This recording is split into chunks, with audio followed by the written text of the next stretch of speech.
what you want, when you want it, where you want it. This is The Mesh. Footcandle Films. Film news and reviews from two guys who really like movies. This episode is brought to you by the Footcandle Film Society. For a schedule of upcoming screenings and membership information, visit the Society's website at www.footcandle.org.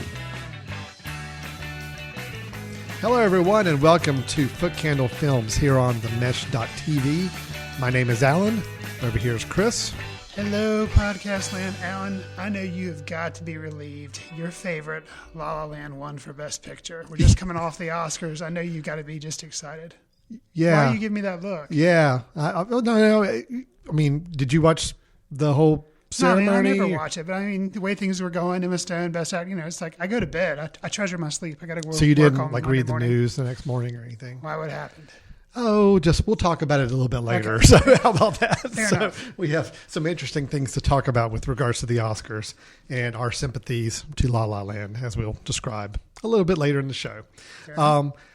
This is Footcandle Films, as you probably have gathered just from our little clever banter there. That was not scripted or planned out in any way whatsoever.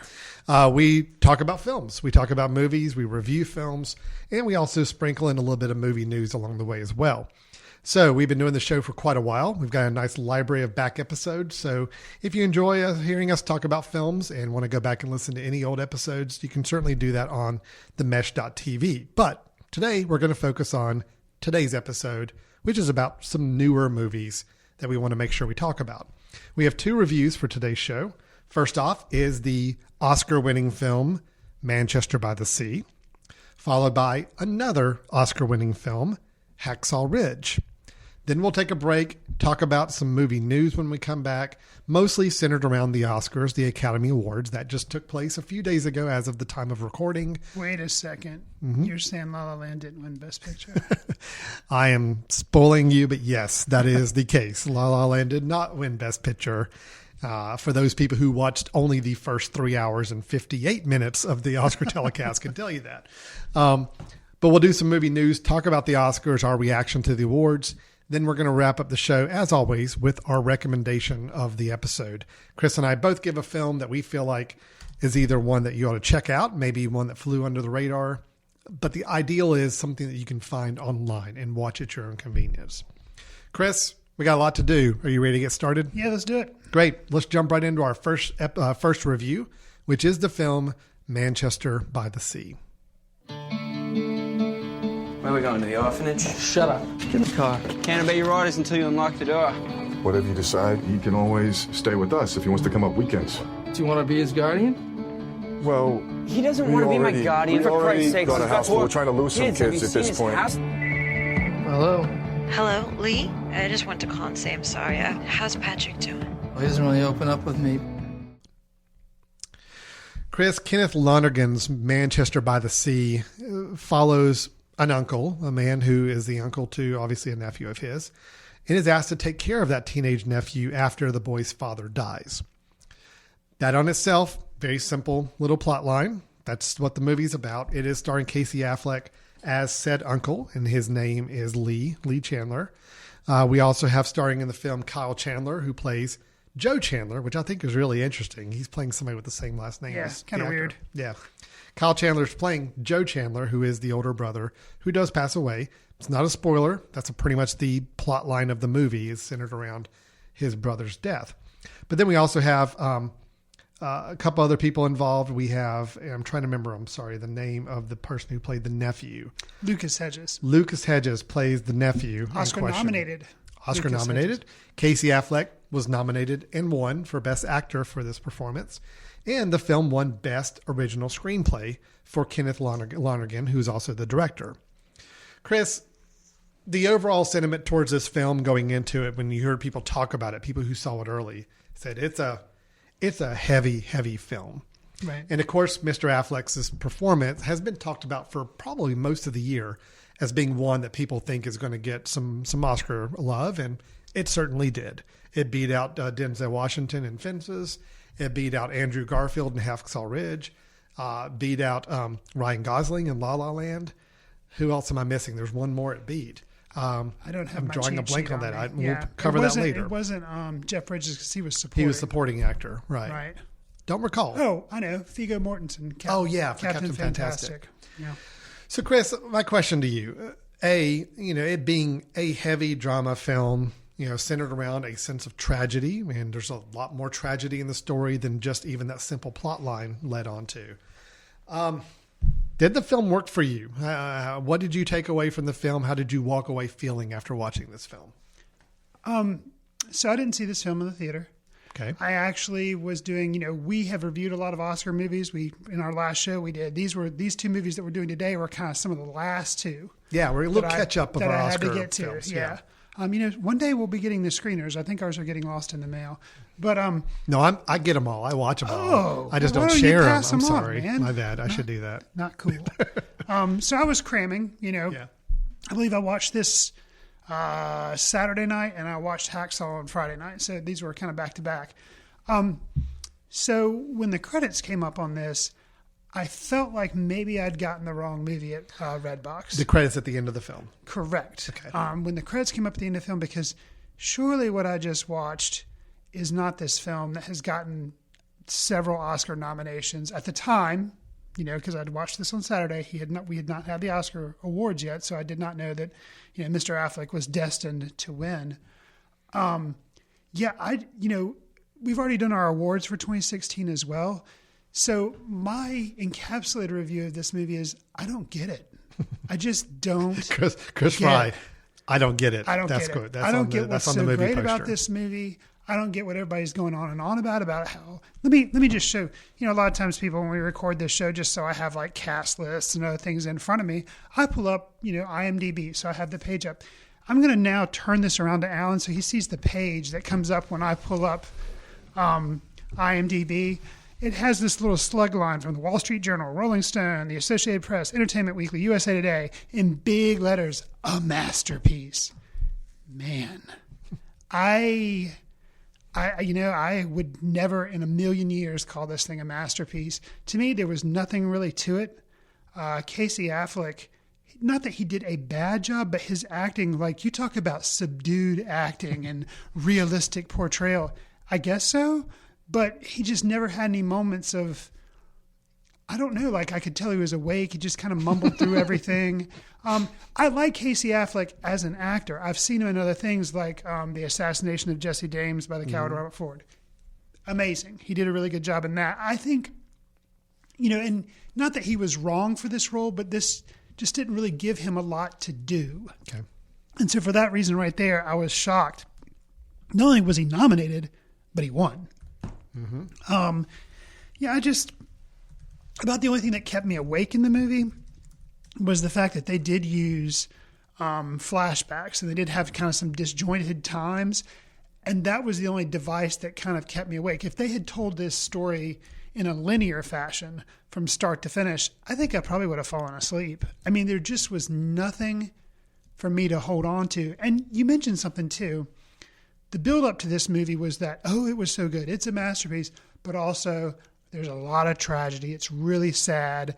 When I went to go see the Lego Batman with my kids, there was actually not a preview before it, but you know how they always talk about upcoming movies. And the woman's like, oh yeah, the Oscars are coming up. Be sure you catch Manchester by the Sea and don't forget your box of tissues. So I was expecting, just the saddest movie I'd ever seen. I mean, it is sad, but I guess just because it seems so melodramatic and plotted and just so, I don't know. It didn't even get dusty for me at all. Like I felt like I was numb. I felt nothing. Chris felt nothing. I felt nothing. So I guess I'm dead inside and I didn't get this masterpiece. But yeah, sometimes, yes, I admit I like to be kind of a contrarian. People really are down on a movie. I'll be like, come on, it wasn't that bad. Or when people just herald, it's like La La Land. Okay. Yeah. I was not over the moon as apparently everybody else was about La La Land, but I didn't think it was a bad movie. This movie, I mean, I just don't get it. Chris doesn't get it. And I think if it didn't have, even though Lonergan did You Can Count on Me, which had a little buzz, he made Margaret, which, critics liked it. I don't think anybody else saw it. And then he comes out with this. if his name wasn't attached to it, or more importantly, if the stars weren't attached to this, I think this thing would have come and gone, would have been released straight to iTunes. Nobody would know about it. I'm just really shocked that it got all the love that it did. It's just really strange to me. So how do you feel about it now? All right. I am not as down on it as you are. I found some redeeming things in it that I can appreciate. Such as? I'll get to those. Okay. But I'm going to comment on what you just said that last little bit because I think it rings true.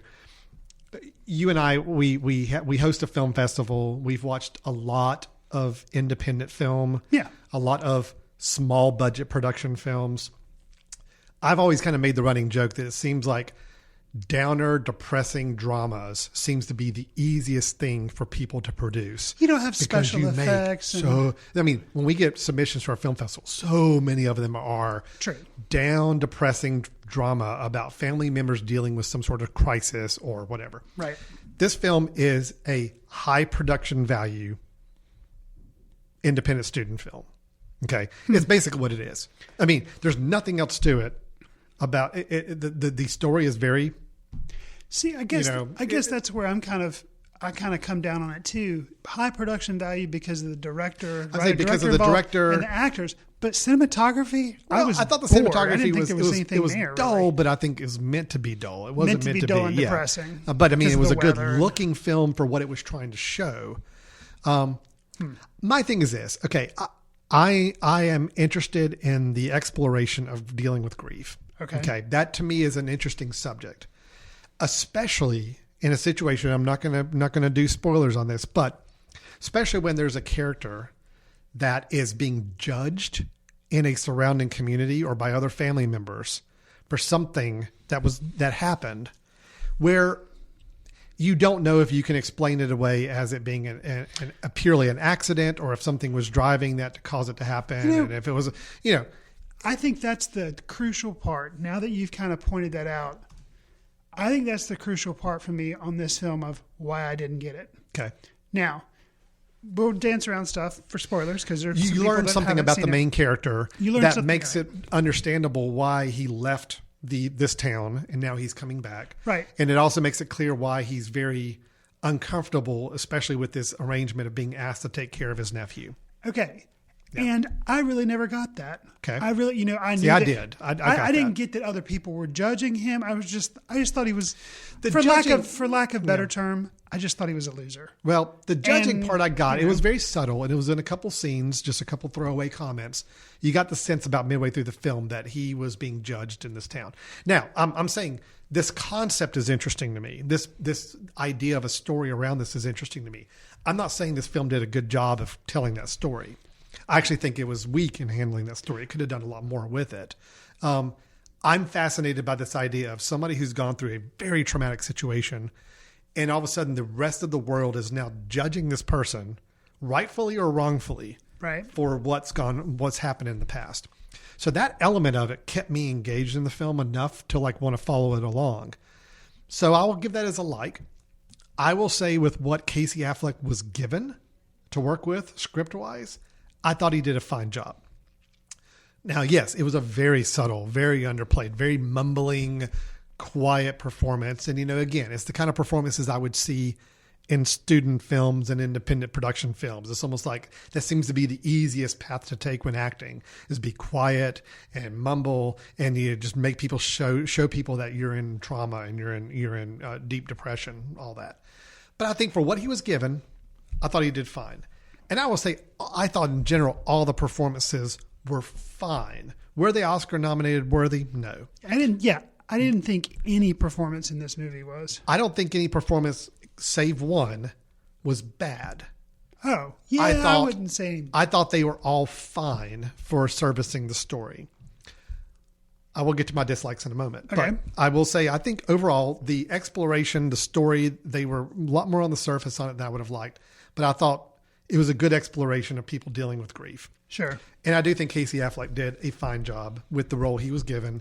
I thought all the other performances, except for one, were adequate and good and kept me engaged with the story. So I had some likes with it. I felt obviously more positive about it than you did. But I would like to flip over to the dislikes. You've already kind of hit your dislikes, Yeah. And I'm sure you have more, but I could continue unloading on. I did feel like the story was lacking. Sure. I didn't feel like it was a complete story. And I'm not saying I'm somebody that has to have a beginning, middle, and end, but I needed more than what the story was giving me. By the end of the film, I kind of walked away from it being like, okay, I don't get what the point was now at this point of the film. It does end very unsatisfyingly for me.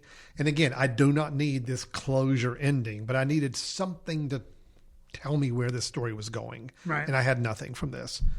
I thought Michelle Williams was ridiculously bad in this. I really just thought her part was overplayed. And she was the most shocking thing to watch after this and think that she got a nomination for this. So I wanted more out of the story. I thought her performance was pretty bad. And overall, I thought the film was very slight when it shouldn't have been as slight as it was.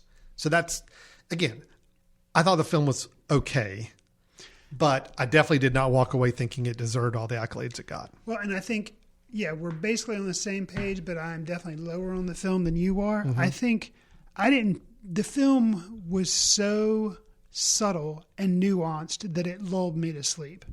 So even though there was this tragedy and people were judging him and, it was affecting his life, it's why he moved away. And it was just so subtle that I forgot that I was supposed to care or pay attention. All I think is, here's this guy, he's just kind of a loser and he doesn't really care and he just kind of mumbles around through life. And just really nothing there. I will say the one thing that surprised me, especially when I was supposed to have a box of tissues, there were a couple of funny little moments when he's talking with his nephew. Now, granted, I didn't think his nephew did such an amazing job, Lucas Hedges, as his nephew, that he should have been nominated for Best Supporting Actor. But he's kind of a typical teenager who's dating two different girls at one time. And there's some other, little funny little lines that he has that did kind of manage to wake me up out of my stupor. But then I went right back to being kind of bored to death. So... Well, let me kind of piggyback off of that. So the nephew, I did not think a award-winning performance either. However, I will say, I thought what was interesting about the portrayal of the nephew is they didn't go down the path I would expect for them. Okay. This nephew just had something horrible happen to him and his family. Okay. But yet, where you would expect a film to say, okay, the nephew is just moping everywhere and is just depressed and upset about things and mad at the world. He wasn't. Actually, it was a little shocking to see him kind of be okay at times, with his girlfriends. I mean, he was still more interested in figuring out how to sleep with his girlfriends than he seemed to be about his dad just passing away. Right. But there were two scenes. I will call out two scenes in this film that I thought were really good. Okay. One involved the nephew, and there's a moment at the refrigerator where he loses it. And it's the middle of the night. He's going down there just to get a snack or whatever, and he loses it. And, he thinks it's a nervous breakdown. He thinks he's having a panic attack or whatever. Right. No, it's not. He's not having a panic attack. He's just, everything caught up with him and hit him at one time. I will say that scene was really well done. Okay. The other scene, you talk about Casey Affleck, and I agree. Most of the time, he just seemed to be sleepwalking. Again, I think that was the role that was designed for him in this film. Sure. But I do think the scene in the police station following in the flashbacks where he's talking with the police officers about what's transpired. Sure. And the days that he's in as he's responding to questions, and then the action he takes immediately afterwards. Okay. To me, was a really good film. That was the only scene in the film that got me emotional. Okay, that didn't get me emotional, but it did wake me up. Okay. And I thought that moment, that was one of the few scenes that actually, not that you're expecting a drama that has tragedies to be exciting, but that kept me engaged. Yeah. That scene it was a good scene. You see something bad happen, and then you see him at a police station, and the dialogue back and forth. I felt that was well written, well directed, and well acted by Casey Affleck. It's just the rest of the movie. Yeah, it's got over a 2-hour running time. I felt like this. If you're going to go independent film route, this could have been 80 minutes. This could have been 90 minutes. Oh no, absolutely. It was definitely stretched out. Yeah. There were a lot of scenes that, again, had no bearing on the story whatsoever at the end of the day. They're thrown in there to give you more flavor of what these characters are like and what they're going through. You could have gotten the same story told a lot quicker. And I think there could have been a way to resolve the story, at least to give something a little bit more closure to where you're going. Again, I'm not saying films that can't be open-ended. Sure. But this was not open-ended. This was just kind of left there on the table, walk away from it. Right. And that was not satisfying to me. So I will say I sound like I'm a little higher on it than you are. Yes. But both of us are still disappointed in general with the film. Yeah, I because the buzz that had been around it and people were really talking about how good it was. And so, yeah, I definitely let down. And I'm also with you too. I don't think it was as heavy a film as it was probably being pitched to be. Just in case people are curious and they're like, oh, I don't know if I want to see that. It sounds really heavy. Yes, it does deal with a very harrowing situation. And of course it deals with death. That's the whole plot line is kind of dealing with his brother's death. But there's another tragedy involved that's pretty heavy, but it also it's compressed into a couple scenes. It's just the ramifications of those scenes are felt throughout most of the rest of the film. So, disappointing. I don't think it was horrible. I just would have liked more out of it than I got. Agreed. Is that fair to say? Oh, yeah. Okay. All right. So that's Manchester by the Sea. Again, it won Best Original Screenplay and Best Actor. So 2 awards. It was nominated for several more. It was an Amazon studio movie, which I think is kind of interesting. Amazon, like as a production house now, like funding productions, got 2 Oscars, at the Academy Awards. Pretty interesting. Yeah. All right, let's move on to our second review, which is the latest Mel Gibson. He's back directing films, and now he's got a film called Hacksaw Ridge. Private Doss does not believe in violence. Do not look to him to save you on the battlefield. I don't think this is a question of religion. I think this is cowardice. I fell in love with you because you weren't like anyone else. You're saying you could go to prison. But I don't know how I'm gonna live with myself if I don't stay true to what I believe. With the world so set on tearing itself apart, doesn't seem like such a bad thing to me to want to put a little bit of it back together.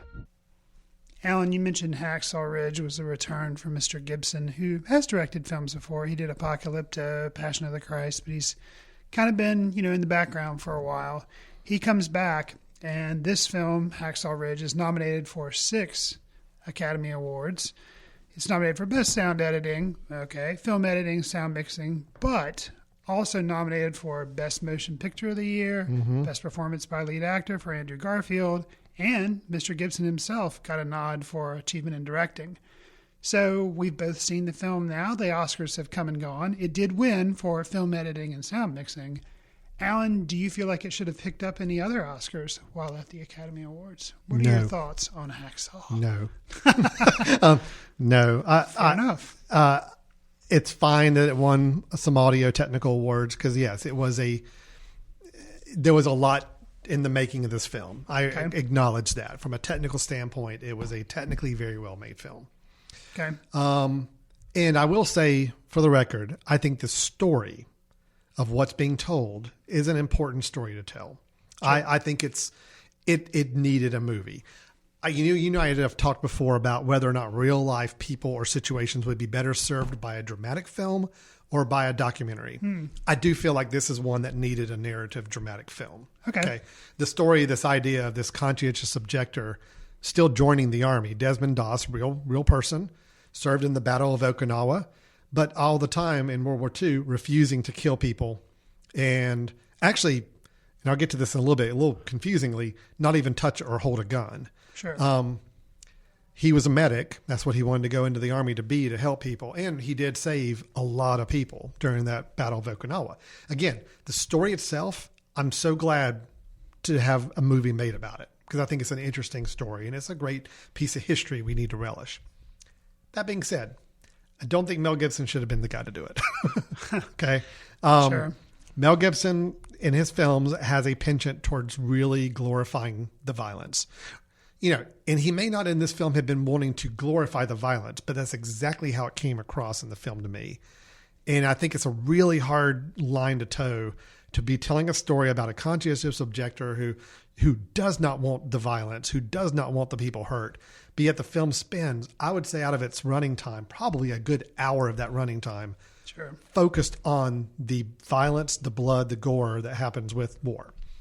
I get it. You've got to show that to understand Desmond Doss's personality and mentality towards it. Sure.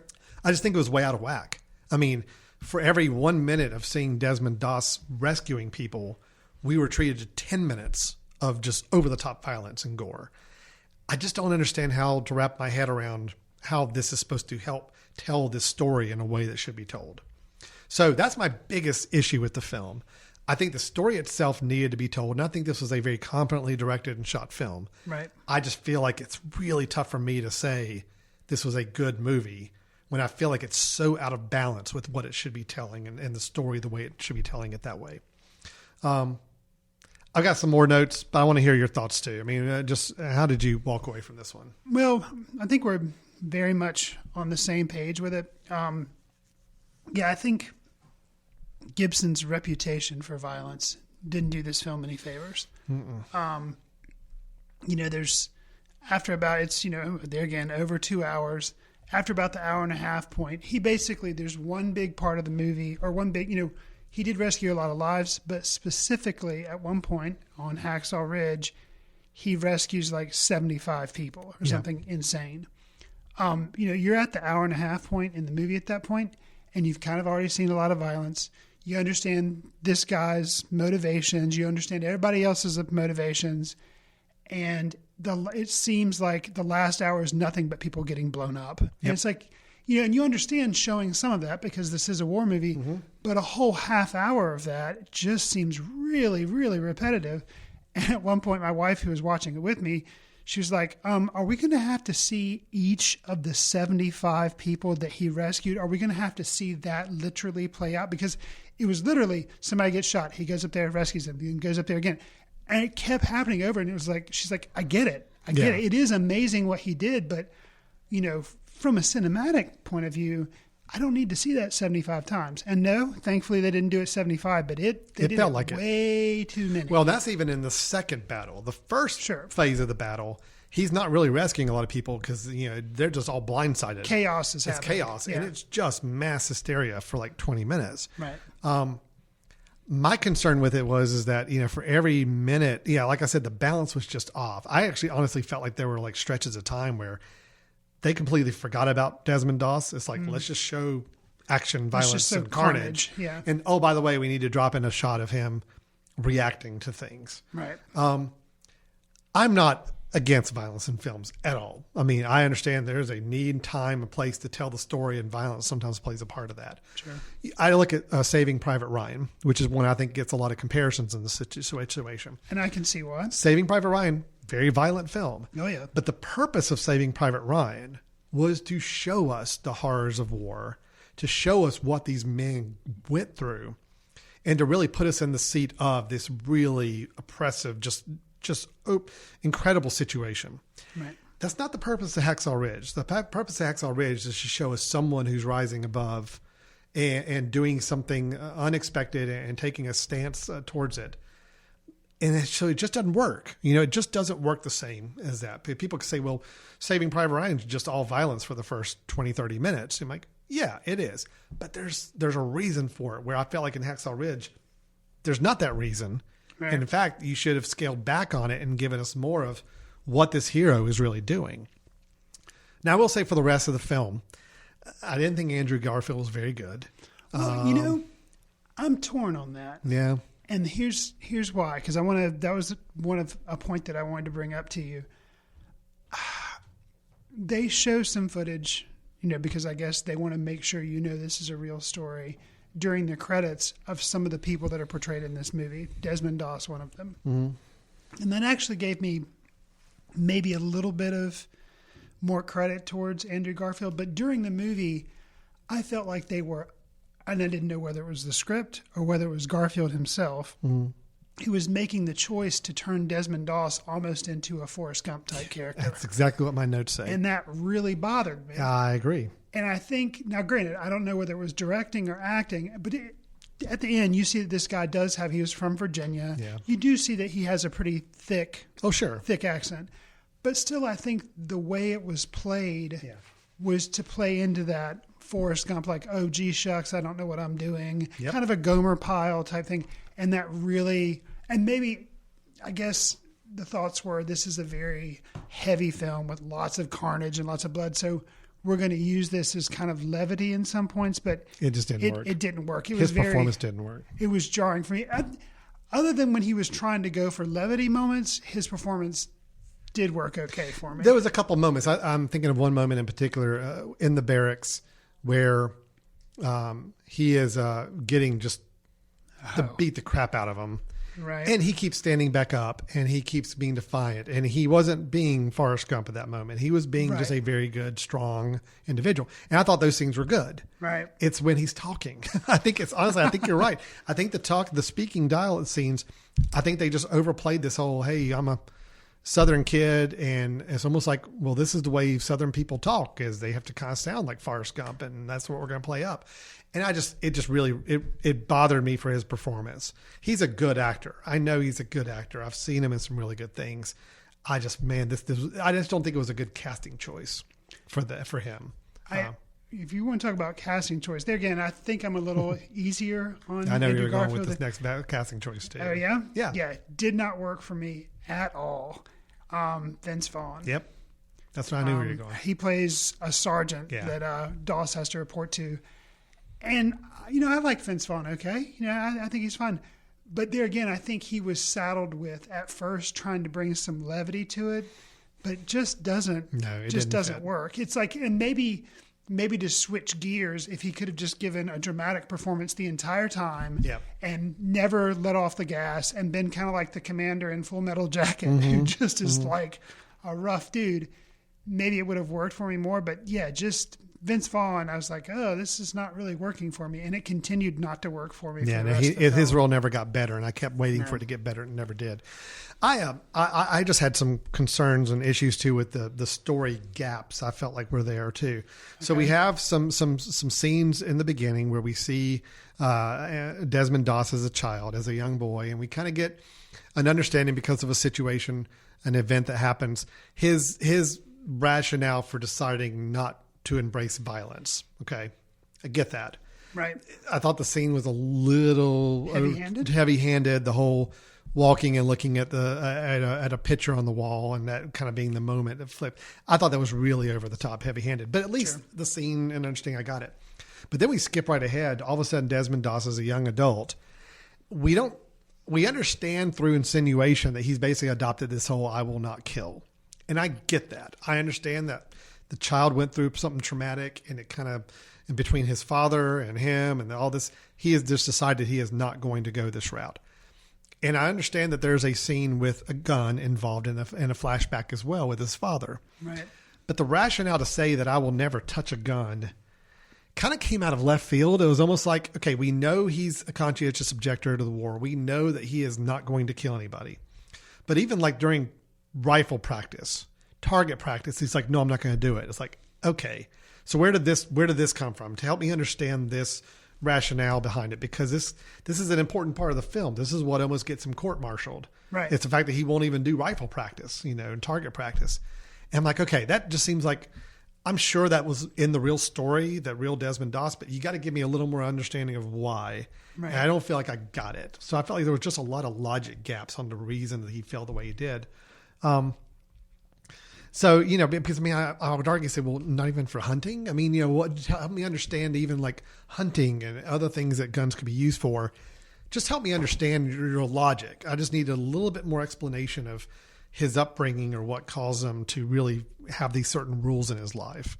And also the fact that his religion, his religion is mentioned, but I guarantee you his religion played more of a role in his upbringing and in his belief system than what we saw in the film. Right. And so I just felt like there was a lot of jumps. It was almost like, okay, let's show the kid looking at the picture and all of a sudden something snaps in his head and he's not going to want to ever kill anybody. And now he's a young adult and he has all these formed rules and opinions and belief systems that we're just kind of having to learn a little piecemeal. And it didn't make for a very cohesive story, I didn't think.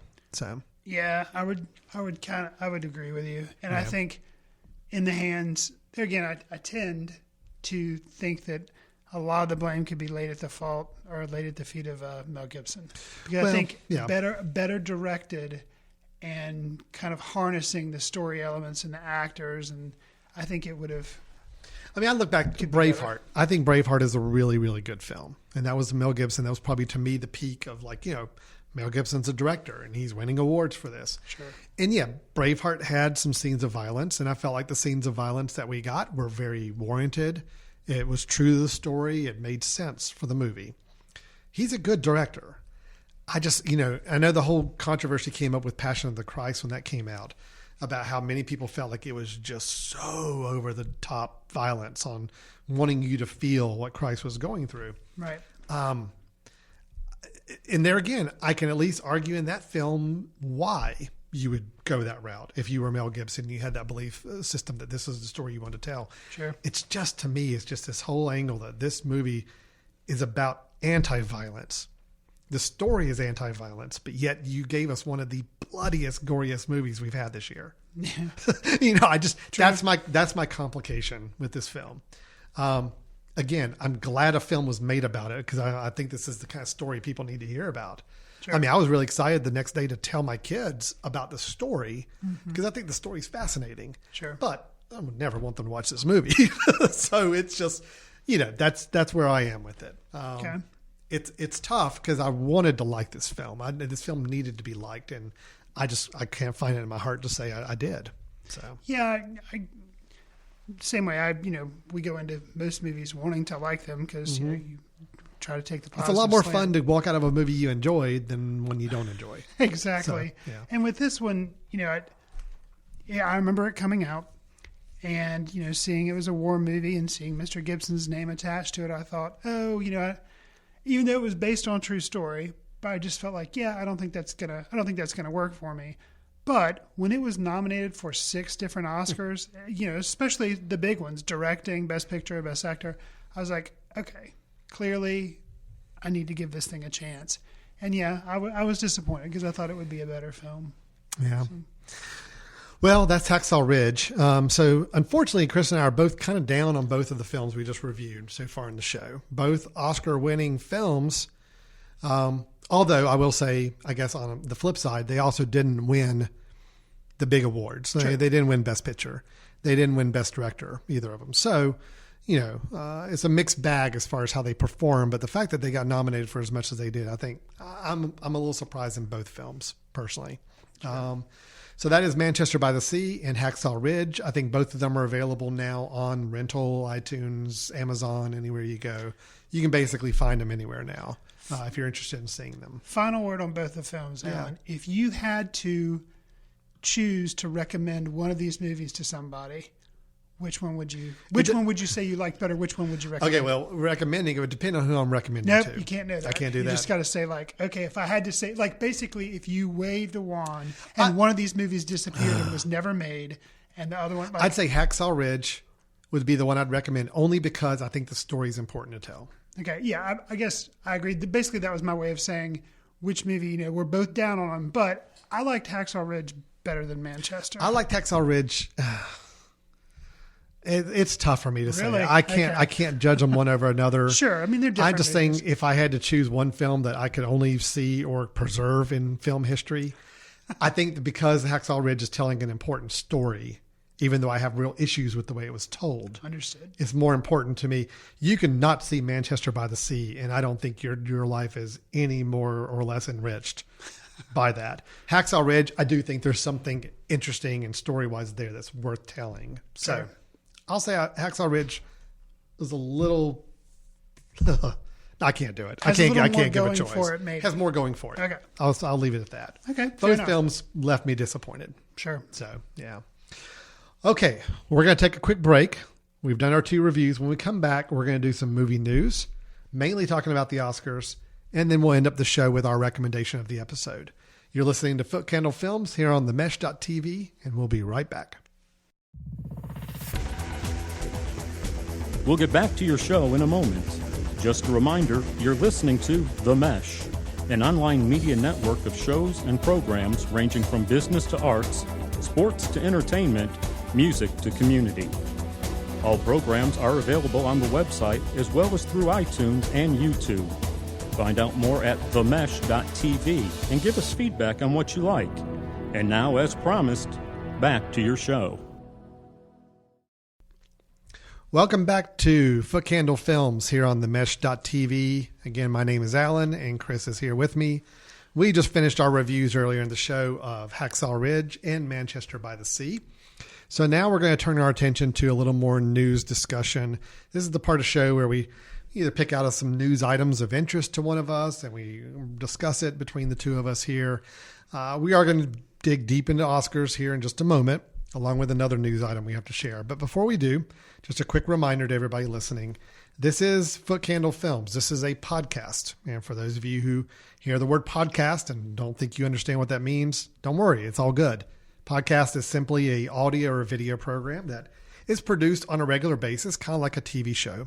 The difference is that you can access all the episodes online. They're free, and they come out in a format to where if you subscribe to our show, every time we put out a new episode, it'll be delivered to you wherever you choose to have your podcast come to. Maybe on your iPhone or mobile phone, maybe on your computer, maybe even on your TV device. The idea is that you subscribe to shows that you really like to make sure you get all new episodes coming in. So we encourage you, if you like what you're hearing, despite our award-winning broadcast voices and our polish and format of our show, you want to listen to more of this going forward, we recommend that you subscribe to the show. You can go find our show on themesh.tv, look for Footcandle Films, and there will be buttons there that will direct you on how to subscribe to our show in Apple iTunes or some other podcast software. That's just a great way of making sure you never miss an episode of what we put out there. Chris and I run a film society here in our region of North Carolina, and we encourage you to always check out what we're doing with the film society at footcandle.org. And we'll talk a little bit before we close the show about our upcoming film festival, because we really want to make sure everybody knows about the festival, our third year of the festival coming up in a few months. All right, so Chris, let's talk news. And before we dig into the whole Oscar mess, how about you got something you wanted to share? I'm curious what your news item is.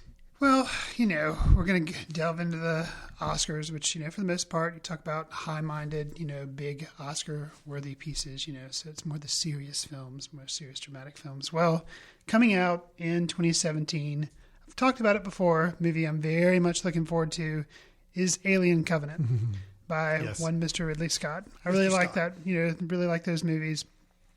I was a big fan, as listeners know, of Prometheus. Yeah. Okay. So, but the news item is just recently, within a week or so, they released what they are calling a prologue, and it was called The Last Supper, a prologue to the upcoming film. And from what I understand, they actually asked Luke Scott, Ridley Scott's son, who has done some films. He actually directed this 5-minute piece. Okay. It takes place on the ship, has all the actors that are going to be in the movie. I mean, you see, You see Fassbender. Mm-hmm. You see the guy from Eastbound and Down, who I'm drawing a blank on his name. Yeah. I know you're talking about. Billy Crudup. You see, he's not the one from Eastbound and Down, but Billy Crudup. You see the whole cast, and basically what they're doing is they're kind of setting the stage, as a prologue would do in a book. This is for a movie. They're setting the stage for this movie. James Franco's there as a captain of a ship. In it. Danny McBride. That's Eastbound and and then Down. Catherine Watterson. Yeah. Who was in Fantastic Beasts, and I really liked her in that. I'm interested to see what she does. She seems to be the Ripley surrogate for this batch of people. Yes, I do think. Just from all the pictures I've seen. Down to the little T-shirt thing she's wearing and the haircut. Yeah, very much the Ripley surrogate.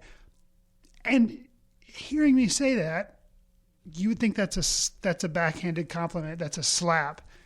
But I'm a really big fan of this franchise. And even though it seems like every one of these movies, I get it. People go down to a planet, they're terrorized by aliens pop out of their stomachs, and it's the same thing over and over again. Okay, I can't argue with you that is kind of a through line of this franchise, but the artistic way that it's done with at least aliens, then let's forget the other ones. And then I really liked Prometheus because of some of the mythology it was trying to establish. And with this film, I feel like there's more there than just simple jump scares. I hope so. And for what they establish in this prologue, you see that it's a group of people, they're married couples, which that right there makes it different. And they're going down to try to colonize this land. And there's some, I don't know, there's a lot more kind of, I feel like in those first 5 minutes, and it's not apparently going to be in the film. This is just something kind of, it was like a preview trailer, even though it's like a 5-minute scene. You learn about each one of those characters. You kind of get where they're coming from. You know where they stand. It was so awesome. And like, I can't wait to see what they do with these. They're not just meat bags to be destroyed by an alien. There's more to each one of those characters. And that kind of depth, it's like, yeah, if only Ridley Scott made every horror movie, because then there would be more substance to the brain splattering everywhere. I don't know. I was already excited for this movie, but seeing that, and I almost, a lot of people know I almost never watch trailers or try to avoid them because I don't want to spoil it. I had heard about this and I saw what it was, that, this is something outside the movie that's just kind of teasing. Yeah, this is fine to watch. So I was like, okay, I'm going to watch it. And man, it was, it definitely has me excited because it's like a character study, science fiction, horror, slasher film. Like, if even such thing can exist. I don't know. And it, just like with Prometheus, I walked in with very high expectations. I'm going in with pretty high expectations for Alien Covenant, but something like this shows me, I think I'm not going to be disappointed. I think I'm going to be happy. Right. So I hope you're right. Here's my overall overriding concern. Have you seen the Last Supper thing that I'm talking about? I'm not. Okay. I will watch it this weekend. Okay. Here's my only concern.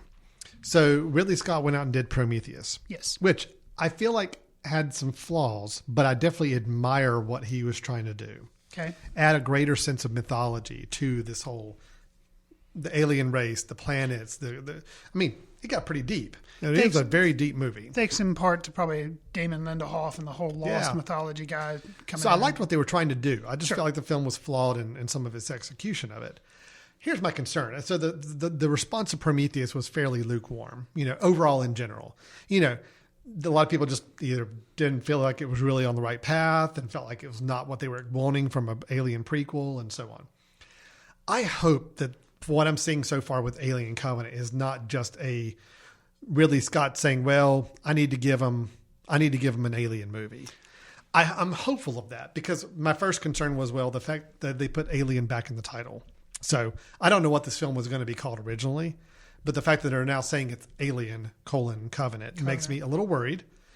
The fact that, I hope it's just not a matter of, I'm going to kind of like push off some of that mythology I was building in Prometheus and just go back to what the crowd wants, which is aliens creeping into a spaceship and killing off people. Well, I hope he doesn't feel the pressure to go that route. I hope he kind of sticks to some of the things he was building in Prometheus. I agree. I hear what you're saying, and I understand what you're saying because when I saw the title, and when I saw the first trailer, not this thing but the trailer, I was worried about it as well because it looked like it was going back to just aliens jumping out of stuff, blood spattering everywhere, people screaming, and that looked like there may have been a cave-in to give people more of what they want and didn't get from Prometheus. But after seeing this prologue is what makes me think, no, it's going to have some of that, but it's still trying to do some of the mythology. Well, then I definitely need to see the prologue. What I'm really curious about is the roles that Michael Fassbender, obviously playing David, the android, we think, maybe. All I know from Prometheus is that he is listed as two different characters. I see David and Walter. Okay. So I don't know. Last Supper, I think you see Walter. Okay. So maybe, got it. So. But Noomi Rapace is listed in the cast list. Right. Which she was in Prometheus. She was. Guy Pearce also played Peter Whalen in Prometheus. He's in the cast list. So I'm hopeful that this is a true natural continuation of the story that Ridley Scott wanted to do, and not let's abandon a lot of the elements from Prometheus that didn't work for people, right, and just kind of get them what they want. I hope he's going in the right direction. And granted, I know he didn't write the screenplay, but obviously he's got some input as to where the story's going, I'm sure. So Sure. All right, I'm interested, and I'm looking forward to it because I love Ridley Scott. Okay. I think as a filmmaker, he's great, and I love alien movies. I mean, Aliens, the second one, is one of my favorites from the 80s. Which he didn't direct. No, he didn't, but I mean, he kind of set the tone for Sure, it with the he first did, one, and right. I love the franchise. I mean, I even thought Alien 3 and 4 were okay. I liked them in general. Only ones I didn't see, I never saw any of the Aliens versus Predators. I just don't feel like I don't even consider that part of the true franchise. Sure. Yeah, neither do I. So Yeah. I'm anxious, and I do think he's got a great cast together, absolutely, on this. So we'll see what happens. All right, let's talk Oscars for a little while. Okay. The Oscar Academy Awards ceremony was held just this past Sunday. We don't really need to talk about the whole mishap at the end of the show. It was We'll go ahead interesting. and just touch on that one right off the bat. Yeah, obviously, I mean, since we teased it, I guess. in case anybody didn't hear, no, I mean, yes, it was it was announced that La La Land had won, but it turned out they read from the wrong envelope. They were given the Best Actress envelope, which there's a second copy of the envelopes. They were given the wrong envelope, and they read the wrong winner. La La Land came out and gave all their speeches, and then all of a sudden they realized that amid confusion that the wrong one was read out. So Moonlight actually won. I'm just going to go ahead and say, just to go ahead and cap off this whole Best Picture discussion. Sure. I would have been happy with either of the two. Okay. I was totally mentally prepared it was going to be La La Land, and I was going to be fine with that because I do think it's a really good movie. I would have been also very happy if it had been Moonlight because I think Moonlight's very deserving. Moonlight may have crept up to be my favorite film of last year. Really? The more I've thought about it more lately. Okay. So absolutely happy with that as well. So overall, that was a win-win for me. I got to see the whole La La Land cast get up there and accept the award and give some great speeches. And then I got to see Moonlight win the same award. So I was happy. It was okay by me. I do feel bad for the guys, though, from La La Land. That did suck. I do too. And I'd go there again. I did watch the aftermath the next morning. I woke up and saw Twitter blown up. I'm like, whoa, what happened? So I did learn about it. I have to say, La La Land's fine. As I said in the review, it's fine. I did like Moonlight better, and I have to admit, this is one. We'll get to another one there are a couple that I was really surprised that actually were big surprises for me. Even though Moonlight was a good film and people were talking about it, I didn't think it stood a chance just because it's such a small film from a first-time director. Wasn't about Hollywood like La La Land just had so much going for it. Absolutely. As far as what type of movie usually wins, that it never dawned on me that Moonlight had a snowball's chance in hell. I agree. So kind of shocking that it won, and I'm glad. It was a great surprise. So, yeah. Granted, if I discount the people, the crew from La La Land and what they had to deal with and go through that night, it was an awesome situation for Moonlight because it was almost like the true David versus Goliath thing. I mean, it's like La La Land was the big juggernaut, and here's little Moonlight, and not only did they win, but they won in a surprise, weird, ironic way. Yeah. So anyway, Moonlight won. I'm happy. I think that was a good worthy winner, but I would have been very happy with La La Land as well. Let me just kind of hit some highlights for you, and you kind of give me some thoughts on this. Okay. We already talked about Manchester by the Sea won original screenplay. Yeah, I would have liked to have really seen The Lobster win that. I think The Lobster I would should have liked to see anything else win other than, now granted, haven't seen 20th Century Women. Yeah. So maybe it's just as like numbing out as Manchester by the Sea. But yeah, I would have loved The Lobster, but yeah, there's no. Or Hell or High Water. Hell or High Water. Won. And actually, La La Land, I felt like had more of a story that I could, something to keep me interested better than Manchester did. So anything else but whatever. But now the adapted screenplay for writing was Moonlight. And I do think that was actually my pick. I actually thought they were going to win because they took a combination of a play and a story, blended together into this movie, and I thought it just worked really well. So agreed. Yeah. Yeah. So I was really happy with the adapted screenplay writing. Visual, I'm just kind of working my way up. Visual effects, The Jungle Book won. That was the one I also picked to win because I do feel like, even though, yes, Rogue One has outstanding visual effects, every Star Wars movie does. And Academy hates Star Wars. So well, yeah, there's that. Doctor Strange, I mean, yeah, it was cool visual effects, but The Jungle Book, man, animating animals, I'm sorry, but that is freaking hard to do. Right.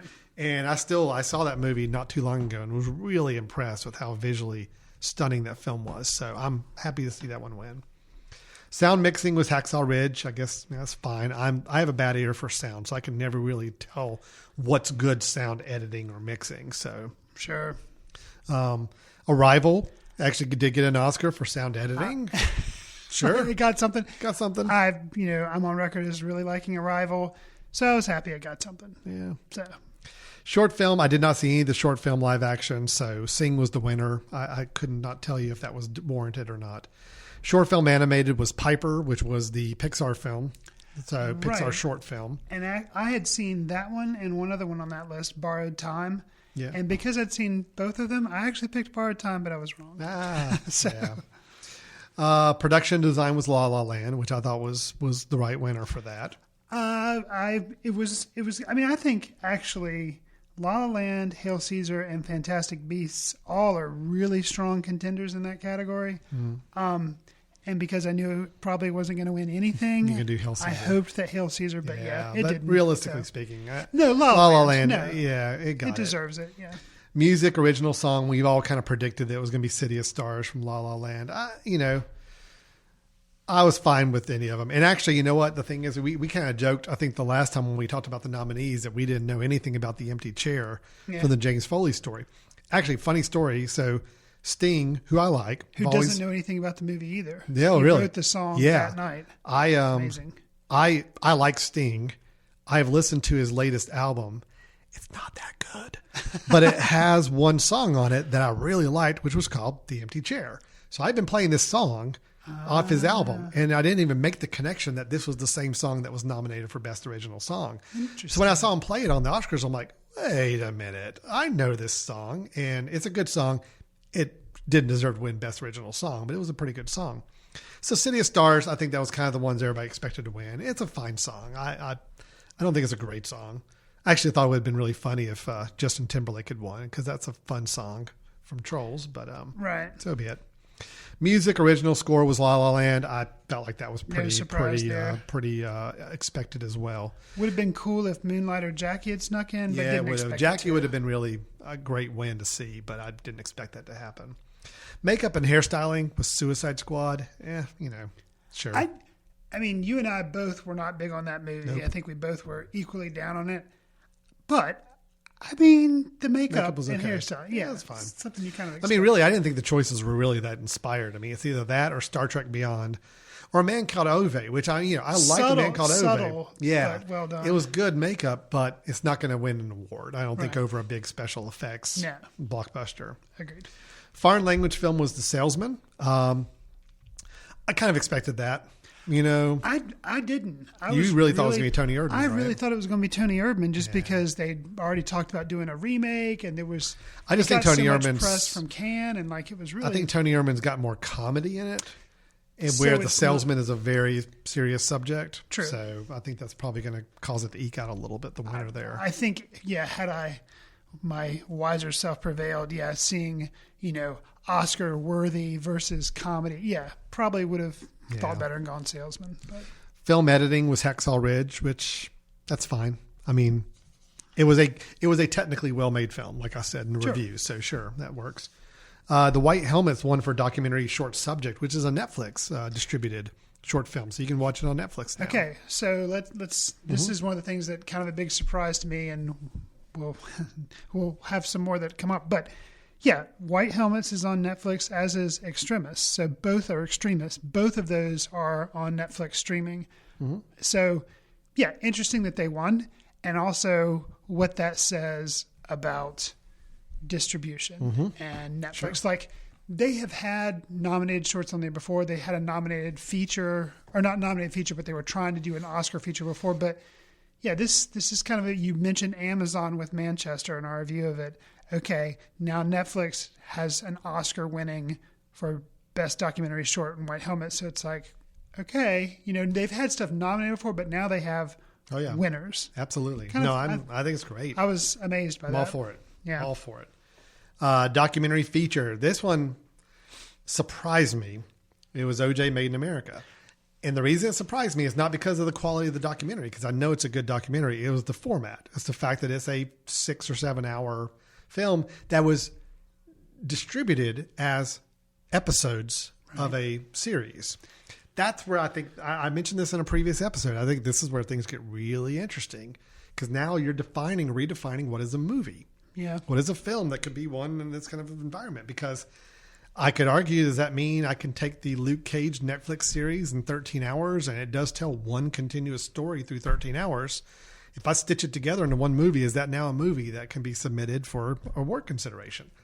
I mean, I guess, I don't know. It's just, to me, that's where I'm glad it won. I think it's a great win. It's just, it really makes me question, what are we looking at with this renaissance of TV this last decade, and really good TV shows out there, pioneered a lot by Netflix and Amazon and these places. Right. It just makes you wonder kind of where things are going with this. So yeah, on the same page. Because of when I was trying to pick who I thought was going to win, I ruled out 13th because I was like, well, that's Netflix. Ruled out OJ Made in America because of the format being on ESPN and released in 7 episodes. So I went up with I Am Not Your Negro because I'd heard really good things about it. Sure. And I was like, okay, that's clearly going to win. And when they said OJ Made in America, I was like, wow, that is really surprising that that's what the Academy voters went for. But good. And the the director, when he got up there, he acknowledged it. He said, this is, this format, releasing it the way it was the only way this story could have really truly been told in this kind of depth. Yeah. And thank you for allowing me the chance to do it. And yeah, I'm just pleasantly surprised and shocked that it, because, a lot of times it seems like when people talk about the Oscars afterwards, they're always like, oh, it was just a gross injustice that so-and-so didn't win. It was clearly the better thing. And in a way, like, Best Picture Moonlight, they kind of get things right so people can't complain in many senses. So OJ Made in America, like, I would challenge anyone to debate that wasn't, the best doc of the year. So yeah, it's great. I think it adds a big question. Oh, yeah. To me, the 2 biggest questions when it comes to awards for films in the future is, one, the motion capture of performances, because I think we're going to see more and more of those. And how are you going to handle those? We didn't really have any big blow up this year. There weren't any this year. But, motion capture performances, do you recognize the technical team? Do you recognize the actor that was being motion captured? Do you do both? How do you recognize that? Because we're going to have to tackle that at some point. And then number 2 is this format of film. Sure. What constitutes a film nowadays with this digital distribution available like it is? Interesting stuff. Really interesting. It definitely made, for me, this. Yeah, I agree with you. This year's Oscars was interesting. Yeah. In the award selections, for sure. So then directing was La La Land. So Damien Chazelle, youngest person to ever win the directing award at 32. Okay. Which I thought was interesting. And, I'm at least thankful that La La Land got directing, because if they had not got directing and it got messed up over Best Picture, I really think they would probably walk away saying they really came away empty-handed. Sure. Emma Stone won Best Actress, but from the crew making the film, I think they would have felt completely robbed if he hadn't won director as well. Sure. How did you feel? You were okay with Damon winning award? Yeah, for directing? I was. Did I think it was Best Picture? No, and apparently other people didn't either. But pulling that together and pulling a musical together, I can say that, Here's the way I look at it, is with the directing award, it's, where is there more of a singular focus on a complete picture and driving it forward? And I think he did do that in La La Land. Sure. Moonlight, you could argue, did Barry Jenkins deserve to get Best Director in Moonlight? I mean, he obviously was a very good director for that film. But for me, that film was a combination of the parts. It was the acting, it was the story, it was the screenplay. Everything worked together. Sure. And, that's where I'm glad it won Best Picture, because it does recognize the entire production.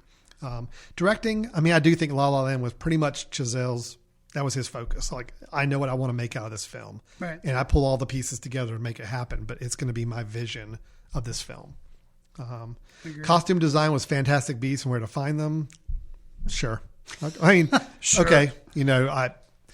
Against all the others, I'm not a good judge of that. So, yeah, I think in that category, you've got period pieces such as Florence Foster Jenkins' Allied, and I guess Fantastic Beasts is technically kind of a period piece too, because it's not supposed to be modern day. Yep. So, and Jackie, you've got a lot of period pieces. Anytime you've got period pieces, they're all obviously they've got huge budgets. Yeah. So yeah, I mean it's kind of hard even to judge. La La Land is not a period piece, but because it it's almost a has musical, that. Yeah, it has that because feel that it could be a period, Sure. even though it's modern day. So, Right. Yeah. Cinematography was La La Land. I agree with that. Do you?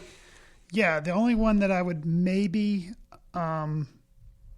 Moonlight's a beautiful film to look at, but I kind of give that more to the director than I do the cinematographer. Director and lighting as opposed to maybe cinematography. Yeah. La La Land, obviously, the way they had to put these shots together and get the shots they did and the dancing sequences and all that. Yeah. It takes a good cinematographer, so I'm okay with that. Agreed.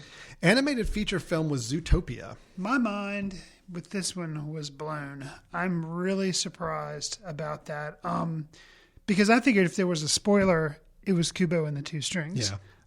Not Zootopia. I thought Moana. You thought Moana. I thought Moana was yeah, going to win. I thought Moana was going to win too. But it didn't. The other two, My Life is a Zucchini, which is fun to say, and The Red Turtle, didn't think they had a chance. But Zootopia sneaking out a win because going up against a Disney musical with Moana and another Disney film that's Zootopia, I never in a million years would have guessed that would have won, but it did. So shows you what I know. Yeah, I am. I mean, I think what it was is I think all the social commentary that went along with Zootopia kind of elevated it in people's minds. Where Moana is a really good Disney film and a classic Disney film and great music to it. Zootopia, I think people are just ready to elevate something a little higher because of what it's trying to say. Something with a little message. Yeah. I think that's what happened. The thing is, Moana actually elevated the Polynesian culture and the Maori, however you say it, because a Disney film, there'd never been a Disney princess from there. It's always kind of been ignored. So, but you're right, as opposed to the social commentary that was going on in Zootopia about different races and stuff. Yeah, the animal. Yeah, it's good messages to it. You're right. So I guess shouldn't have been a surprise, but.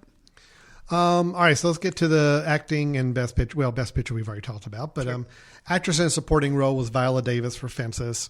I did catch up with Fences, and I will say that I agree. I think that was good. She was in a performance that the first half of the film I was really questioning, what is the deal? I don't even know why she's being nominated because she's just a side character, background character. It wasn't until halfway through the film she had some really great scenes of okay, I get it now. I know why she's nominated. This makes sense. Right. So Fences was a film I appreciated.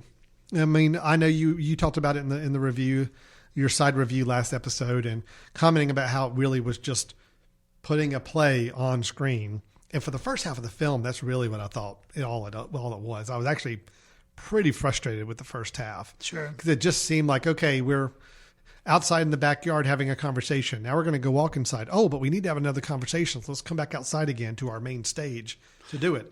And it was just it just seemed very, very, very rigid. And I didn't like that.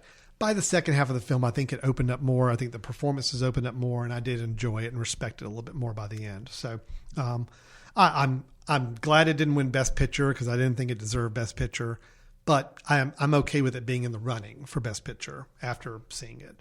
And Viola Davis, I thought was really good. Yeah, so, I agree. I was very happy to see Mahershala Ali win for Moonlight. That was the one I wanted. I think he was. I mean, granted, I didn't see one or two of the other performances, but Jeff Bridges is great. I thought Lucas Hedges was fine in Manchester by the Sea.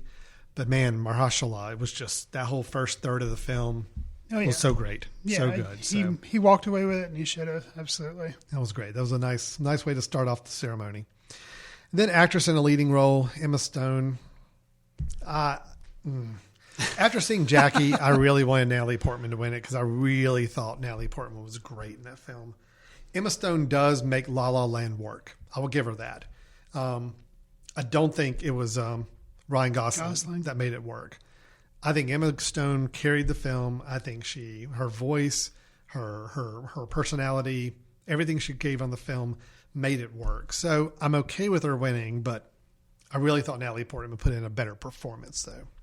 Yeah, I kind of agree. I do agree, absolutely. I had picked Natalie Portman to win, and she didn't. Not that Emma Stone didn't do a good job, but I guess the difficulty of Natalie Portman's role, I thought would pull her through. I thought it would be the only thing that Jackie would walk away with because he was ignored every other. But I thought it would walk away with that, but it didn't. I felt like Natalie Portman transformed herself into the role. Sure. Emma Stone was playing Emma Stone for the film. It's just that she is a very talented woman, so she had the singing and the dancing and the acting all along. So I know that's what kind of made her the complete package for winning this. But I was a little disappointed to see that they went the predictable route with that one. Right. Actor in a leading role. I know Chris is already shaking his head, but Casey Affleck from Manchester by the Sea. I will tell you though, Chris, I felt like it was a really weak field for actor in a leading role. I don't see where that's coming from, really. Considering your man Ryan, but you don't like Ryan Gosling. Well, it's not that I don't like Ryan Gosling. I just don't think he put in a great performance in La La Land. I don't think La La Land, it was not the performances that made that film good. I felt like it was the production, the style, the production design, else. the music. Yeah. Emma Stone and Ryan Gosling were serviceable. They did fine in the film for me. So I did not think Ryan Gosling deserved to win. Andrew Garfield, we already talked about. I did not think deserved to win best actor. Denzel Washington, I would have been fine if he won it. That's okay. And I would have been fine if he won that. Because I do think he put in a good performance. It was still Denzel, though. I mean, let's be honest. Fences would have worked so much better if it had been a relatively more unknown actor in the Denzel Washington role. If it had been somebody that we didn't already have a persona attached to, Fences would have been a great film. But as it was, Denzel Washington, even when Denzel's character is being an a-hole in the film, which he is for the majority of it, it's really hard for me to buy him as an a-hole because it's Denzel Washington. You know, it's like, it's hard to separate the persona from the acting in a role like that. I did not have a problem with him playing a bad guy in Training Day because I actually thought he was really good in Training Day. He played a bad character in that movie. Right. Here in Fences, though, I always felt the whole time it's like, well, we're supposed to hate this guy, but we still kind of love him because he's Denzel Washington, and that was kind of the presence he had in the film. Well, yeah, and I could say that maybe that is kind of intentional too, because he is kind of a jerk to his kids, and he does have a lot of faults, but you can tell he's a human character, and I think instead of being a complete monster, you can tell he's human, and that's why But so much more of an interesting performance. When I think of a lead performance that I want to give an Oscar to, it's like, which one would I want to watch again? Which one is going to be held up in acting class and say, take a look at this? And Affleck for Manchester by the Sea, no, I feel like there was nothing special there. Well, I'm with you. Of the five that we had, I would have wanted Denzel Washington to win. That's where I would have gone. Right. Mainly because I didn't like Andrew Garfield's. I didn't think Ryan Gosling was deserving of it. Have not seen Viggo Mortensen, so that's the one holdout that I can't speak to. It's an interesting performance. Yeah. I've seen it, so you should. I just thought overall the male acting was weak. Slate in general for the nominations. Okay. And then we already talked about Best Picture, and we're both perfectly happy with Moonlight winning that. So overall, the Oscars, I felt like you said, it was some good surprises. It was some good acknowledgement of good quality work. I felt the fact that the films were kind of all over the place as far as winners go. I mean, we didn't have any one film that just ran away with it. Right. La La Land nominated for tons of stuff, and it did win several awards, but it was Best Actress, Best Director, Production Design, and then the two song or music. Score, yeah. And I think that was it. And no, it won cinematography too. So 6. It won 6 awards. It didn't win the most of anybody else, but it didn't win the big award. Moonlight got Best Picture, Best Supporting Actor, and Original Screenplay or Adapted Screenplay. Yeah. So it carried away 3, and one of those 3 was Best Picture. So that's great. Right. Hacksaw Ridge wins a couple of awards. Manchester by the Sea won a couple of awards. Fences won 1 award. It seemed like it was a better mix than I expected it to be of winners than I think we were led to believe going into this. Yeah, agreed. The OJ was a nice surprise on the documentary. Zootopia was a surprise on the animated film. Chris, let me just ask you something. I don't mean to be controversial at all with this, but last year the Oscars got a lot of heat for lack of diversity. Sure. Do you feel like, I'm not at all insinuating that any of these did not deserve to win, but do you feel like there was a concerted effort to try to balance it out more this year, which is why maybe we had some more interesting choices this year? I mean, I don't know. I mean, maybe, but it'll be interesting to see what happens in the long term. Yeah. Is this just a drop in the bucket and it'll go back to being, kind of a whitewashed Oscars next year? Who knows? I mean, I was glad to see the diversity there. I hope it continues, but Yeah, I hope so too. I hope there was not just knee-jerk reactions to the last year or two. I hope this is authentic recognition for some really good films and performances. So that's the Oscars. I will say you and I didn't do so hot on our Oscar picks. There were too many surprises for me. Out of 24, I think we got 10 right. Yeah, I think that may be my worst predicting ever. Yeah. So. Just so you know, the winner of our pool, we do an annual Oscar pool with all of our Footcandle Film Society members. And I think the winner was 17 out of 24. That's pretty good. For a year with a lot of surprises, 17 out of 24 is pretty good. Yeah. So anyway, that's the Oscars. Are we officially done with 2016 now? Yes. Every film we're talking about going forward is going to be a 2017 film, right? Correct. Okay, good. Good. We can button it up. We're done. Thank you, 2016. It was a interesting year, and we're ready to move on. So that's also our end of our news section. We're going to move on into our final section of the show where we give our recommendations. This is where we talk about a film that we think you ought to check out, either one that maybe you've forgotten about, one that maybe slipped under the radar, or just one we stumbled across and we think is an interesting discovery to share. And the idea is to try to share films with you that you can hopefully find online fairly easily without a whole lot of hassle or a whole lot of cost. So, Chris, do you want to go first and talk through your recommendation here? Sure. So, in the tradition of Alan mentioned that we are going forward into 2017, I am going to recommend the winner of the Grand Jury Prize at Sundance in 2017 back in January. It has already been picked up. It is out. It's on Netflix. So if you have Netflix streaming, it is free. But it is I Don't Feel at Home in This World Anymore. And I just actually watched this movie last night.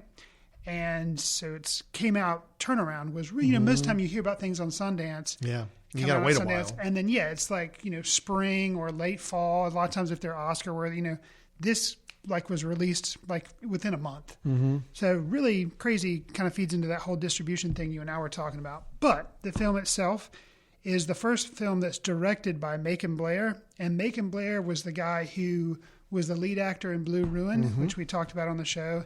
And then he had a small part in Green Room. What part did he play in Green Room? Do you remember?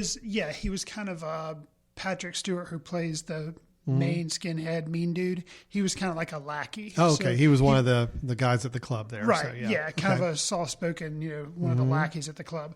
So that's Jeremy Saulnier who did those two films. So this is Macon Blair's first film, and it follows very much in kind of the vein of Jeremy Saulnier's Blue Ruin and Green Room. Yeah.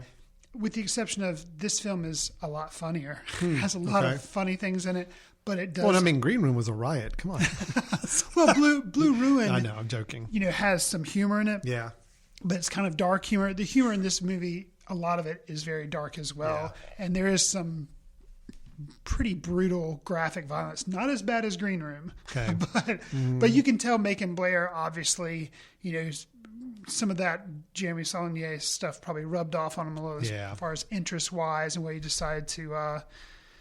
he wrote this as well, so the kind of film he decided to do. But it is a crime, thriller, drama. It does have, like I mentioned, some elements of humor in it. But what it's about is this depressed woman comes home and finds her house burglarized and then decides that she's going to track the thieves down and, get compensation or get vengeance. But Melanie Linsky, which if you know who that actress is, not what you picture as, action hero, a woman who takes things into her own hands. And she finds one of her loser neighbors to help her do this, and it's Elijah Wood. Yeah, I saw he was with in an this amazing film. haircut. So it's really fun to see a movie like that find a home on Netflix. It is kind of odd too because it has some almost David Lynch touches to it, which is something I don't associate. the whole Jeremy Saulnier thing was like, oh, it's kind of like Coen Brothers type thing. He has more of maybe a David Lynch sensibility, maybe in some aspects, but I'm excited. Just like I like Jeremy Saulnier, can't wait to see what he does next. Can't wait to see what Macon Blair does next. Interesting. And he could teach something to Mr. M. Night Shyamalan about having a cameo in his films, because Macon Blair does have a cameo in this film in the opening minutes. I'm not going to spoil anything, but it's amazing. It is so, and at first I was like, wait, is that him? And I was like, yeah, that's him. Amazing, really good, kind of sets the tone for the film. I really like this film, so if you have Netflix streaming, you're in luck. It's on there. I don't feel at home in this world anymore.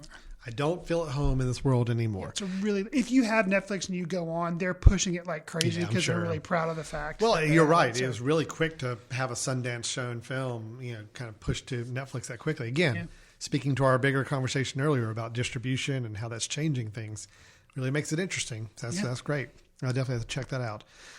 So my recommendation is a 2015 film that I caught up with a few months ago. It's on Netflix, so it's one you can check out there, and it's called The Invitation. And Chris, I believe you've seen this one as well. Yeah. It's you have a guy and his girlfriend show up they're invited to a dinner with some old friends. Turns out that it's the guy's ex-wife and her new husband are hosting this dinner party. You learn over time that there's some backstory between the characters that is possibly causing some paranoia on the sense of the main character, Will. And there's a lot of question marks about what the intention of the dinner is and whether or not Will is being just wrapped up in paranoia and grief from some things that happened in the past between he and his wife. It ultimately turns into it's a mystery with some slight thriller elements to it that does end in a... I will say the end is probably the weakest part of the film as far as it does end in a more traditional thriller mode, which I wasn't as excited about as I was the first 2/3 of the film, which I thought were really good. Okay. I will say that I don't know how you feel about it, Chris, but I personally thought the ending shot, which is, if you don't recall, it's looking out into a landscape and seeing lights, I thought was really good. Okay. And I liked it a lot. Okay. So I will say it's interesting to watch just because if you like films where you don't always know where it's going and you're trying to figure out people's motivations and somebody in the main character you're following may not be the most reliable character to follow because he may be dealing with his own sense of paranoia and you're left wondering, is he off his rocker or is he right in his suspicions? Sure. All that. And then it does build to a lot more like a thriller type conclusion. But if you like that kind of ending to a film, it definitely goes in that direction. So overall, I thought it was good. What I thought was interesting though, I watch a film like this and I immediately am thinking the whole way I'm watching it, this must be some first time director or somebody this is like their first big project. There's no known stars other than we do have John Carroll Lynch, who he was in Zodiac. He's in The Founder, which I reviewed a couple episodes ago as one of the original McDonald's brothers. Right. He used to be in the Drew Carey Show sitcom. He's a recognizable face, but he always plays kind of a bigger presence in a film. He's in this film. He's the only star, quotation marks around that, in the film. But it made me think that obviously this must be a first-time director or up-and-coming director. Actually, Karen Kusama is the director, and she directed Jennifer's Body. Do you remember that film with... heard of it, but didn't the screenplay was by... who was did Juno? Diablo Cody. Yeah. Did the screenplay, I think, for Jennifer's Body. And Aeon Flux, the actual with Charlize Theron back in 2005. Yeah. So and then she did Girl Fight. That was actually her first film, which was kind of an independent film. So to come back around after doing kind of two bigger budget movies with big stars, right, and now to make a very small film, I thought was kind of interesting to see that it wasn't like a first time director or brand new director on the scene. Anyway, it's not perfect. It definitely has some issues with it, but I think it's worth a watch if you're looking for something and you don't mind something with a lot of question marks and thriller elements around it. Okay. So The Invitation from me, and then Chris. I don't feel at home in this world anymore. Okay, good. Just want to make sure I didn't mess that up. It's kind of a crazy title. Yeah. So that's 2 films we could recommend, both of them on Netflix. So if you have a Netflix account, you can see them tonight, like right now. Turn off the podcast and you can go watch one of those 2 films immediately. All right, Chris, I think that is our show for today. So in summary, we're both saying Manchester by the Sea was disappointing. Yes. We both said that Hacksaw Ridge was disappointing. Less so for me than Manchester. Yeah, I'm about on the same page with both of them as far as disappointment level and concern level with the films. So I think we're both equally saying that not Best Picture nominee material. No. And we're a little surprised at some of the awards that they were nominated for. Agreed.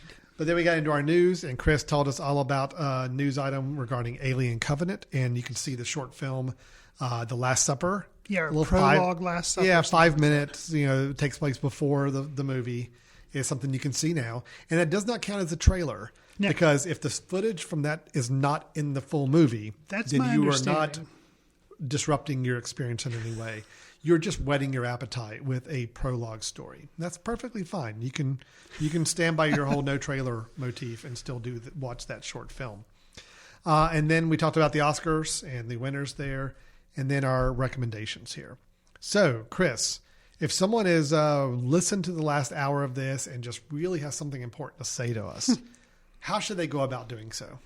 Well, we record this show in Hickory, North Carolina, so buy a plane ticket. No. Much easier way to you do totally it. can. You totally can. Totally let us know if you're going to fly come and be here a guest on the us. show. Yeah, that'd absolutely. be fine. Probably an easier way to go about doing it is send us an email at info@themesh.tv and just in the subject line, say Footcandle Films. Tell us what you liked, didn't like about the show, something you want us to review, or a recommendation for us of a film we might want to check out. That's the easiest way to get in contact with us. Alan did give a shout out to our film festival that we will be putting on in September of this year. So the website for that, if you want more information, is Footcandle Film Festival, all crammed together, .com. We've also referenced the Film Society that got this whole thing started in the first place. Got us talking about films, which is footcandle.org, and that's just where we put up what films we'll be screening for our Film Society. Yeah. We're, of course, the 2017 Footcandle Film Festival, as Chris mentioned, we're very excited about, September 22nd through the 24th. And we are still in submission process for films. That's if right. you are a filmmaker or know a filmmaker or involved in any way with a filmmaker, we do recommend you go to footcandlefilmfestival.com. We're using Film Freeway as our submission engine, so people should be pretty familiar with that if you do this on a regular basis. And we'd love to have your film considered for screening at our festival in September. And of course, more information will go out later on in the year. I think we're expecting to have tickets go on sale probably in early August for the general public. I think that's right. Somewhere in there. So we'll keep you posted as we get closer to the date. But we had 2 great years with our festival, and we're really excited about starting up and getting this third one ready for you as well. All right. Well, again, you've been listening to Footcandle Films here on themesh.tv. Go to themesh.tv for any back episodes or to check out other podcasts on the network. Again, they're all free, able to download or stream from any device you have. And I'll say, too, on the mesh.tv website, we do have some of our catalog of podcasts, but we've been doing this for a while now. Mm-hmm. We have a YouTube channel, the Mesh YouTube channel, and that has an even greater number of our back episodes. I think it actually has the very first episode we did, which was on a film called Win-Win. Yeah. I wonder how it holds up. I don't know. Probably a little rough. I don't think we've gotten any better. So we're probably about the same, don't you think? We haven't gotten worse. No, I don't think we've gotten worse either. But, I think we've been pretty consistent in our quality. Anyway, we were good from episode 1. I think we've stayed about the same level. We've just stayed good. Yeah. Now, of course, everybody's listening to this being like, no, I don't think so. So and that's fine. We still enjoy doing it. That's the main thing. Chris and I are happy talking films with everybody. So hope you enjoy it as well. So with that, we'll sign off. Until next time, thanks for listening. We'll talk to you soon. See you in the ticket line. Watch films in the company of like-minded people in the dark. Watch films in the underground. We won't let anyone know where you are. The films that don't make it to Carmike at the mall, or ones that were famous when Grandpa would watch films out of the reverence of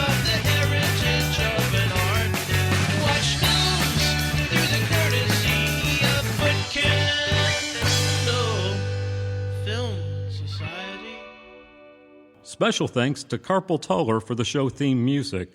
For more about Carpal Tuller, visit www.carpaltuller.com. You've been listening to The Mesh, an online media network of shows and programs ranging from business to arts, sports to entertainment, music to community. All programs are available on the website as well as through iTunes and YouTube. Check us out online at themesh.tv. Discover other network shows and give us feedback on what you just heard.